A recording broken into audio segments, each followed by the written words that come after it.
Coming up tonight on SLU News 22. Narrowing the field of presidential candidates. Do you have the talent? The return of Billiken basketball. An alligator at Chicago Airport. Plus national news and weather live from the Bush Student Center. This is SLU News 22.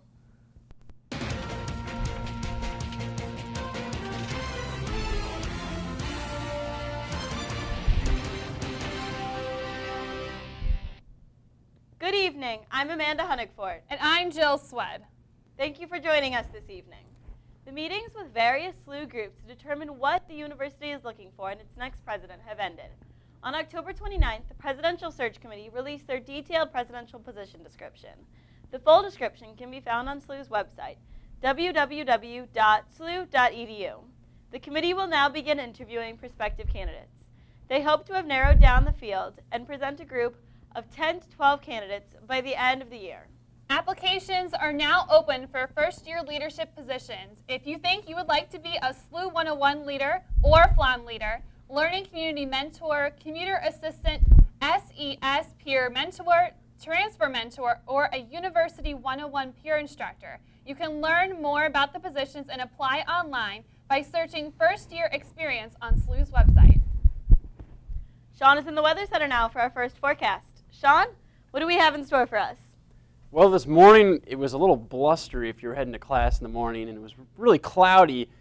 The clouds did break later in the afternoon, so we did see some sunshine in the late afternoon hours, but now currently around the region, 55 in Waterloo, 55 in Festus as well, 59 here in St. Louis, the cold spot down in Sparta. As we head throughout the evening, temperatures will slowly drop towards 50 degrees. By 9 o'clock, we'll be at 55, midnight around 54, and then some rain showers will start to creep in the early morning hours. So tonight, we'll drop down to 50 degrees with mostly cloudy skies and some showers arriving later in the night into the early portions of tomorrow morning. I'll have much more of my extended forecast coming up in just a few minutes. Back to you guys. SGA is seeking seniors or non-returning students to apply to be an election commissioner. The election commissioner will oversee the entire SGA general election. The position will be held from November until the end of February.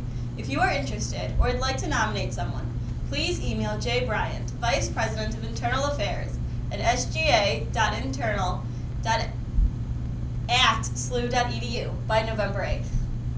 The Student Government Association will be awarding 5 $1,000 scholarships for the spring 2014 semester to juniors and seniors who exhibited extraordinary involvement and service here at St. Louis University.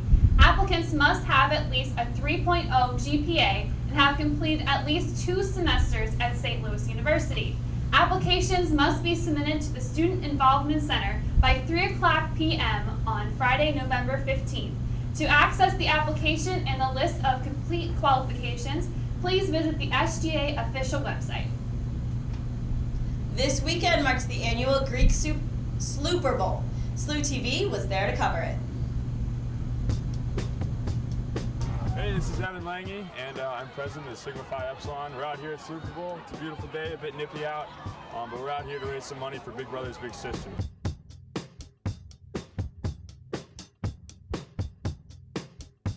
Hi, I'm Erin. I'm the DG quarterback.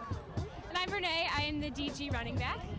And we're really excited about Super Bowl this year. We had a tough loss last year in the championship, and we're really ready to get out there this year. We've been working really hard, and we're really excited to get out and show everybody what we've been working on. Hi, I'm Casey. And I'm Nina. And we're the quarterback and running back of the Kappa Delta Super Bowl team. The Super Bowl is by far our favorite day of the year. It's just a really fun time where everyone gets together, gets to be able to be competitive and have a great time. We've won for the past 4 years, and we're hoping this year will be our 5th year. Good luck to everyone, and just thanks to SIGEP for putting this on for us.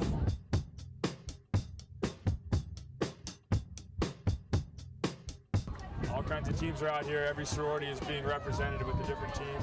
And guys are out here having a great time and making great relationships with different sororities around the area. So come on out next year or the years following to Super Bowl. It's always a great event, and we love to have different people out from the SLU community come out and see what we're all about. So thanks. And Delta Gamma beat Kappa Delta for the first time in 4 years. Tomorrow, Tuesday, November 5th, Alpha Sigma Nu will be hosting Hannah Bruncher, renowned blogger and founder of the website moreloveletters.com at 7 p.m. in the St. Louis room of the Bush Student Center. Hannah Brencher's initiative of writing of letters and leaving them for passersby in New York City has resulted in articles in the Wall Street Journal and the Chicago Tribune, as well as guest appearances on both Oprah and the TED Talks lecture series. As the first speaker in Alpha Sigma News lecture series, all students and community members are invited to this event to hear her inspirational story. This Wednesday, November 6th at 6 p.m., the third annual SLU's Got Talent will be held in the Wool Ballrooms of the Bush Student Center. Don't miss out seeing St. Louis University students and groups showing their talents and battling for first, second, and third place prizes. Admission is $5 and proceeds will support the Scholarship Emergency Fund. If you won't be able to attend the SLU's Got Talent on Wednesday night, don't worry, SLU-TV's got you covered as we'll be broadcasting the show with special interviews from the performers 2 weeks following the show. The date of the special look at SLU's Got Talent will be announced during our newscast next week and on SLU-TV's Facebook page. Funding for food stamps dropped sharply Friday after stimulus dollars for the Supplemental Nutrition Assistance Program ran out. The additional money had been used to allow families more food stamps per month and to allow more families to receive aid. Last month, about 21% of St. Louis households received stamps according to the Missouri Division of Social Service. St. Louis families will see an average drop of $36 in benefits a month. It is still unclear why a gunman opened fire Friday at Los Angeles International Airport. Federal prosecutors have charged the alleged shooter, Paul Anthony Ciancia, with the murder of one TSA agent. In addition, Ciancia has also been charged with commission of violence in an international airport. The suspect was injured in the shooting at LAX and remains in critical condition at Ronald Reagan UCLA Medical Center. Ciancia was seen on surveillance footage dressed in fatigues and carrying nearly 100 rounds of ammunition. The suspect shot and killed the TSA employee from point-blank range. Authorities believe that Ciancia wasn't targeting a specific TSA officer. A note was found in the suspect's bag expressing that he believed his rights were violated by TSA searches and made mention of a one-world totalitarian government. 2 other TSA officers and a high school teacher were injured in the attack. Don't go away! Your work week forecast is coming up next.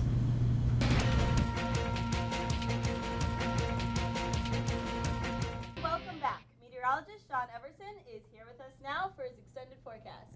Sean, what else have we got going on this week? Well, if you put the umbrella away last weekend after we had those multiple days of showers, you might want to get it back out again. Starting tonight, showers will be moving in late tonight, as I mentioned earlier, and it's setting up for another repeat of what we saw last week with multiple days of showers, but this time it's going to be very windy on Tuesday and Wednesday with winds gusting over 25 to 30 miles an hour. But don't worry, by Thursday, as this system moves through, it'll make way for a much drier and cooler end of the week and weekend. So Tuesday, our cold front is off to our west, which will bring some showers in the early morning hours. We will see strong south winds out of the south, which will kick up temperatures into the 60s on Tuesday. But by Wednesday, that front will be moving even closer. We will stay windy, but we'll see much more rain beginning Tuesday night and continuing all the way through Wednesday. So if you have any early classes on Tuesday morning, be sure to bring that umbrella with you and keep it with you throughout the day on Wednesday as well. So tonight, 50 degrees, mostly cloudy with showers in the early morning. Winds dropping down to 10 miles an hour. Tomorrow, they'll kick back up again, gusting over 25 miles an hour. We'll reach a high of 63 degrees. But with those early morning showers, they'll take a break and we'll see mostly cloudy skies. But then those showers will come back even stronger Tuesday night, continuing throughout the night and throughout the day on Wednesday. So very wet on Wednesday, but that front will push through on Thursday or Wednesday night and be out of here by Thursday. So dropping down temperatures back into the 50s on Thursday and Friday. But Billiken basketball fans, don't worry, because it'll be a great afternoon, evening doubleheader for men's and women's basketball as they kick off the season on Friday night. So keep that umbrella with you. In the morning tomorrow, may not need it tomorrow afternoon, but then definitely if you got any plans, Tuesday night and then all day Wednesday, be sure to keep that rain gear. If you have rain jacket, rain boots, that'd be great too, because if it's windy, the wind's gonna be blowing the rain all over the place. Looks like a repeat of last week. Pretty much. What a bummer. All right, thank you, Sean. Next, we've got entertainment, sports, and an escaped crocodile. Stay with us.